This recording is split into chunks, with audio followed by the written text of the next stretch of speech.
Hey, this is Carlos Cavallo from datingadviceguru.com with more secrets to unlock his heart. So maybe you've gone through our previous post on online dating and you decide you want to give it a shot because it is a very valid way to meet people. I mean, honestly, it's difficult these days because a lot of people are jaded. They hear horror stories or they pay attention to the news, which of course paints the worst portrayal of everything imaginable, including online dating, of course. So what is it? What are you going to do?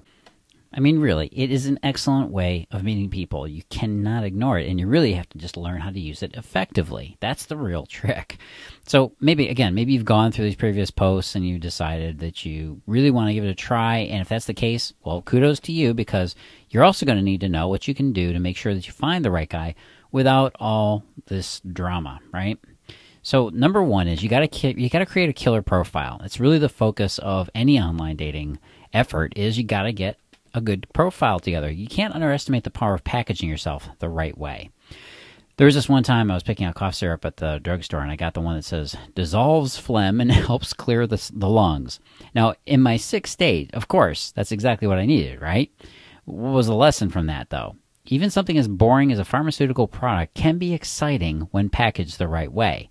Not that you're boring or anything, but I mean, and we're also not going to put dissolves phlegm and helps clear the lungs in your profile, but that definitely wakes you up to, oh, this is exactly what I need. That's what your profile has to say to him. You're exactly what he needs. Now, in the same way, your profile should create a sense of excitement for potential partners. You know you're a fun, awesome chick to hang out with, so your profile should convey that to the digital dating world, if you will. Put some thought into your profile picture. Not just a random photo from that party you were at a couple of years ago and somebody got you to take a selfie or something crazy like that.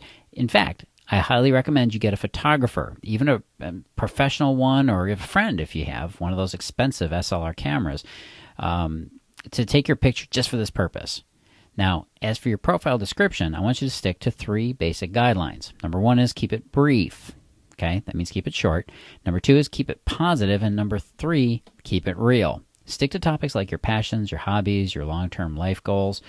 Nothing is a bigger turnoff than a lazily written about me section, or a really long one for that matter. The same goes for a list of people who you won't date. Okay, that's what I call the negative profile. Here's all the people that should not apply. Not a cool thing. And that indicates obviously that you've been burned out, or maybe you're just plain bitter. Above all, you got to practice truth in advertising. There's a difference between playing up your best qualities and crafting an online persona that's completely different from who you actually are. So learn how to pick the right guy, okay? This is number 2. Learn how to pick the right guy. So we talked about the profiles, of course, but that doesn't tell the whole story. To know what your potential mate is all about, you got to learn how to ask the right questions. Maybe you have a few must-haves in a guy. Certain physical traits or hobbies don't really apply to this, okay? But you have a few must-haves in this guy that relate to his core values in life. To find out if yours match or if they're at least compatible with his, you got to try asking about these things indirectly. For instance, if you want to know where he stands on commitment, tell him about your friend who has this guy who bailed out on her because he didn't want to commit. And then you ask him about his opinion on that subject. You know, my friend was really upset. What do you think? Do you think she was right to feel that way? Then you listen to his answer, because by abstracting it and putting it in another person's situation, you'll hear how he really thinks about it. He won't even suspect that you're kind of mining for information about him. His answer will give you all the clues you need.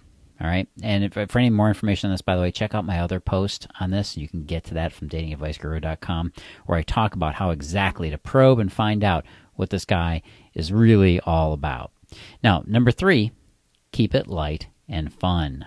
Boy, I wish I could repeat this like 20,000 times and have it really stick, but you'd be amazed at how many women and guys, by the way, this is also a common guy thing, get caught up in the angst of, oh my God, I got to figure out if this is really going to go anywhere. I don't want to waste my time. It becomes a chore and a process rather than keeping it light and fun for yourself, which is what keeps you in the process in the first place, right?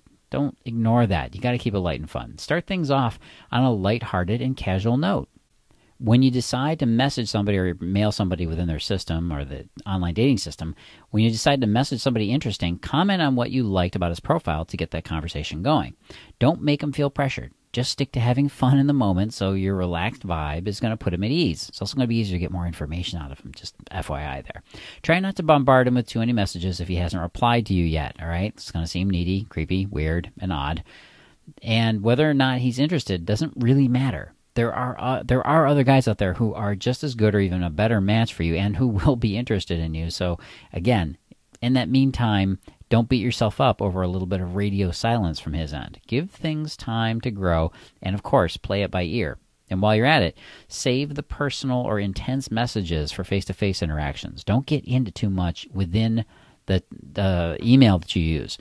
I see this as a common mistake when I'm coaching women on online dating. They put a lot of questions, they put a lot of heavy stuff in their emails, and they just get far too serious too quickly. It should be always light, fun, everything. Every single message should be light and fun. Take it from me on this one. Even the messages where you find yourself having to say something like, hey, I want to find out where you live before we meet up just so I can feel safe. Even that message can be made to be fun. And that one, believe me, definitely needs to be fun. All right? And one of the ways you can say that, by the way, is, hey, my roommate is highly sensitive to crazy stalker stories, so I got to tell her where you live so she knows where I'm going tomorrow night, the area I'm going to be in. Can you help a girl out here and appease her roommate? Blame it on somebody else, or even your mom. Your mom's a better one. Hey, my mom said you got to tell me what your address is, or she's not letting me out of the house, and I will probably have to wear my retainer all night long too. So please, give me that address. Have fun with it. Remember, they deserve to see you in person if you have anything important to discuss, so pick an appropriate time and place for that. Of course, number 4, always be on the level with him. Got to be truthful. This dating age that we're in, this dating of the digital kind especially, changes the dynamic of your interactions. So sometimes misunderstandings come from, let's just say, mismanaged expectations. Since you're dealing with basically a virtual stranger, it doesn't hurt to let him know how often you check messages, so he doesn't think you're flaking out on him or anything else he needs to know up front. You manage a lot of anxiety and a lot of weirdness up front by doing that. Of course, exercise common sense and don't get into deeply personal stuff, but do let him know about anything important enough to affect your future relationship with him.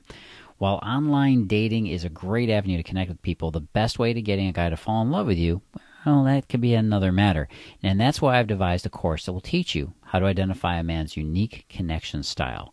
And this is how to make him stick around for the long haul. Well, basically for as long as you want to have him and keep him. If you're interested, you can learn more by going to datingadviceguru.com. That's datingadviceguru.com, and check out up at the top of the page where it says the connection code.